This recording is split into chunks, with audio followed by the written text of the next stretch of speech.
ನಮ್ಮ ತುಮಕೂರಿನ ಇತಿಹಾಸ ಸುಪ್ರಸಿದ್ಧವಾದ ಶ್ರೀ ಗೂಳೂರು ಮಹಾಗಣಪತಿಯ ಕಾರ್ತಿಕ ಮಾಸದ ಪೂಜಾ ಕಾರ್ಯಕ್ರಮಗಳು ಇಂದು ಪ್ರಾರಂಭವಾಗಿದೆ. ನಮಸ್ಕಾರ ಎಲ್ರಿಗೂ, ರಾಧೆ ರಾಧೆ. ನಾನು ನಿಮ್ಮ ಫ್ರೆಂಡ್ ಧೀರಜ್ ಮಾತಾಡ್ತಿರೋದು. ತುಮಕೂರು ನಗರದಿಂದ ಸುಮಾರು 6 ಕಿಲೋಮೀಟರ್ ದೂರದಲ್ಲಿರುವ ಗೂಳೂರಿನಲ್ಲಿ ಪ್ರತಿ ವರ್ಷದಂತೆ ಈ ವರ್ಷ ಕೂಡ ಅದ್ದೂರಿಯಾಗಿ ಜಾತ್ರೆ ಹಾಗೂ ಸುಮಾರು 1 ತಿಂಗಳು ಪೂಜಾ ಕಾರ್ಯಕ್ರಮಗಳನ್ನು ನಡೆಸ್ತಿದ್ದಾರೆ. ವಿಶೇಷವಾಗಿ ನವೆಂಬರ್ 22 ಶನಿವಾರ ರಾತ್ರಿ ಶ್ರೀ ಮಹಾಗಣಪತಿ ಸ್ವಾಮಿಯ ಉತ್ಸವ ನಡೆಸ್ತಾರೆ ಹಾಗೂ 23 ನವೆಂಬರ್ ಭಾನುವಾರ ಸಂಜೆ 5 ಗಂಟೆರಂದು ಶ್ರೀ ಮಹಾಗಣಪತಿ ಸ್ವಾಮಿಗಳ ಗೂಳೂರು ಕೆರೆಯಲ್ಲಿ ವಿಸರ್ಜನಾ ಕಾರ್ಯಕ್ರಮ ಇರುತ್ತೆ. ಇದಾಯ್ತು ನಮ್ಮ ಗೂಳೂರಿನ ಮಹಾಗಣಪತಿ ದೇವಾಲಯದ ಜಾತ್ರಾ ಮಹೋತ್ಸವ ಹಾಗೂ ಕಾರ್ಯಕ್ರಮಗಳ ಮಾಹಿತಿ. ಗೂಳೂರು ಸುತ್ತಮುತ್ತದಲ್ಲಿ ಸಾಕಷ್ಟು ಬ್ಯೂಟಿಫುಲ್ ಆಗಿರೋ ಪ್ಲೇಸಸ್ ಹಾಗೂ ದೇವಾಲಯಗಳಿವೆ. ವಿಡಿಯೋನ ಎಂಡ್ ವರ್ಗು ವಾಚ್ ಮಾಡಿ ತಿಳಿಸ್ಕೊಡ್ತೀನಿ. ದೇವಸ್ಥಾನದಿಂದ ಜಸ್ಟ್ 500 ಮೀಟರ್ಸ್ ಅಲ್ಲೇ ಗೂಳೂರು ಕೆರೆ ಇದೆ. ತುಮಕೂರಲ್ಲಿ ಮಳೆ ಚೆನ್ನಾಗಿ ಬಂದಿರೋದ್ರಿಂದ ಗೂಳೂರು ಕೆರೆ ಈಗ ಕೋಡಿ ಹೊಡೆದಿದೆ. ತುಂಬಾ ಚೆನ್ನಾಗಿ ಫ್ರೆಂಡ್ಸ್ ಅಂಡ್ ಫ್ಯಾಮಿಲಿ ಜೊತೆಗೆ ನೀವು ಎಂಜಾಯ್ ಮಾಡಬಹುದು.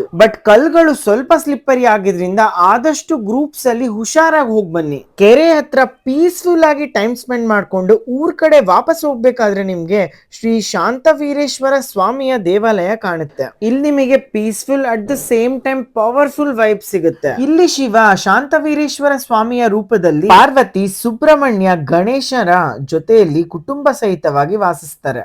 ಅಲ್ಲಿಂದ ಜಸ್ಟ್ 500 ಮೀಟರ್ಸ್ ದೂರದಲ್ಲೇ ಗೂಳೂರು ಶ್ರೀ ರೇಣುಕಾ ಯಲ್ಲಮ್ಮ ದೇವಿಯ ದೇವಾಲಯ ಇದೆ. ಟ್ರಸ್ಟ್ ಮೀ, ದೇವಸ್ಥಾನ ಅಂತೂ ತುಂಬಾ ಬ್ಯೂಟಿಫುಲ್ ಆಗಿದೆ. ದೇವಿಯ ದರ್ಶನ ಮಾಡ್ಕೊಂಡಂತೂ ನಾನು ಮಂತ್ರಮುಗ್ಧನಾದೆ. ಇಲ್ಲಿ ಸಿದ್ದೇಶ್ವರ ಸ್ವಾಮಿ, ಅಯ್ಯಪ್ಪ ಸ್ವಾಮಿ, ಜಮದಾಗ್ನಿ ಹಾಗೂ ಪರಶುರಾಮನ ಪೂಜೆ ಕೂಡ ನಡೆಯುತ್ತೆ. ಲಂಚ್ ಟೈಮ್ ಆಗಿದ್ರಿಂದ ಅಲ್ಲೇ ಸುತ್ತಮುತ್ತ ಒಂದು ಲೋಕಲ್ ಹೋಟೆಲ್ ಅಲ್ಲಿ ಊಟ ತಿನ್ಕೊಂಡು ನಮ್ ಸವಾರಿ ಹೊರಟಿದ್ದು ಅಲ್ಲಿಂದ ಸುಮಾರು 1.5 ಕಿಲೋಮೀಟರ್ಸ್ ದೂರದಲ್ಲಿರುವ ವಿಶ್ವ ಪ್ರಸಿದ್ಧವಾದ ಕೈದಾಳ ಶ್ರೀ ಚನ್ನಕೇಶವ ಸ್ವಾಮಿ ದೇವಾಲಯಕ್ಕೆ. ಇಲ್ಲಿ ವಿಷ್ಣು ದೇವರನ್ನು ಚನ್ನಕೇಶವನ ರೂಪದಲ್ಲಿ ಪೂಜಿಸ್ತಾರೆ. ಈ ದೇವಾಲಯವನ್ನು ಸುಮಾರು 900 ವರ್ಷದ ಹಿಂದೆ ಹೊಯ್ಸಳರ ಕಾಲದಲ್ಲಿ ಗೂಳೆಬಚ್ಚಿನವರು ಜಕ್ಕಣ್ಣಾಚಾರ್ಯರ ಸಹಾಯದಿಂದ ನಿರ್ಮಿಸಿದ್ದು. ನೆಕ್ಸ್ಟ್ ನಾವು ಅಲ್ಲಿಂದ ಜಸ್ಟ್ 2 ಕಿಲೋಮೀಟರ್ಸ್ ದೂರದಲ್ಲಿರುವ ಹೆತ್ತೇನಹಳ್ಳಿ ಶ್ರೀ ಆದಿಶಕ್ತಿ ಮಾರಮ್ಮನ್ ದೇವಾಲಯಕ್ಕೆ ಹೋದ್ವಿ. ತುಮಕೂರು ಸುತ್ತಮುತ್ತ ಇರೋರ್ಗಂತೂ ಗೊತ್ತೇ ಇರುತ್ತೆ ಈ ಟೆಂಪಲ್ ಎಷ್ಟು ಫೇಮಸ್ ಅಂಡ್ ಪವರ್ಫುಲ್ ಅಂತ.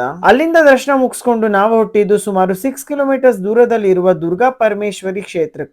ದುರ್ಗಾದೇವಿಗೆ ತುಂಬಾ ಚೆನ್ನಾಗಿ ಅಲಂಕಾರ ಮಾಡಿದ್ರು, ನೋಡಿ ಮನ್ಸಿಗೆ ತೃಪ್ತಿ ಸಿಕ್ತು. ಅಲ್ಲಿಂದ ತುಮಕೂರು ಸಿಟಿಗೆ ವಾಪಸ್ ಹೋಗ್ಬೇಕಾದ್ರೆ ನಾವ್ ಹೋಗಿದ್ದು ಹೆತ್ತೇನಹಳ್ಳಿ ತಾಯಿಯ ತಂಗಿಯಾದ ಬೇವಿನ ಮರದಮ್ಮ ದೇವಾಲಯಕ್ಕೆ. ಇದ್ ನಮ್ ಲಾಸ್ಟ್ ಸ್ಟಾಪ್ ಆಗಿತ್ತು. ಕಾಫಿ ಕುಡ್ಕೊಂಡು ನಾವ್ ತುಮಕೂರು ಕಡೆಗೆ ರಿಟರ್ನ್ ಬಂದ್ವಿ. ಸೊ ನೀವೇನಾದ್ರೂ ಗೂಳೂರು ಗಣೇಶ ದರ್ಶನಕ್ಕೆ ಬಂದ್ರೆ ಹಾಫ್ ಡೇ ಅಲ್ಲೇ ಇಷ್ಟೆಲ್ಲ ದೇವಸ್ಥಾನ ಮುಗಿಸಬಹುದು. I hope you like the video. Friends and ಫ್ಯಾಮಿಲಿಗೆ ಶೇರ್ ಮಾಡ್ತಾ ನನ್ನ ಪೇಜ್ ನ ಸಪೋರ್ಟ್ ಮಾಡಿ. Thank you so much. Radhe Radhe.